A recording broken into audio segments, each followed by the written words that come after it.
Šis dzīvoklis ir 52 kvadrātmetri, 2 istabas, 1 istabas studio un uzreiz priekštelpā jau mums sagaida vānas istabas durvis, kas ir pilnībā ieblendējušās sienā.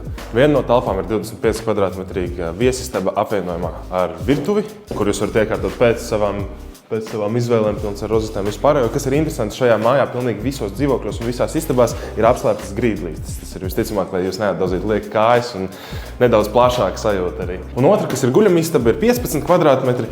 Šeit ir labs stūrīts, ļoti plaša un gaiša telpa arī ar lieliem logiem. Un, kas ir ļoti interesanti un svarīgi visās šajās dzīvokļos, šajā mājā, arī šajā, ir apkure caur telefonu, kas nozīmē, ka tas ir ļoti ekonomiski.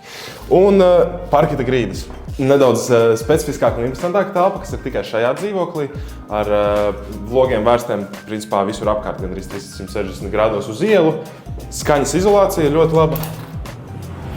Un uzreiz arī kā balkons strādā izej uz pagalmu, kas ir nožogots. Un šeit jūs varat ierīkot mazu galdiņu, pastrādāt atmosfēriski, kad līdz lietus vai sniegs, palasīt grāmatu, padzert tēju no rīta, saulīt, pabaudīt. Forši.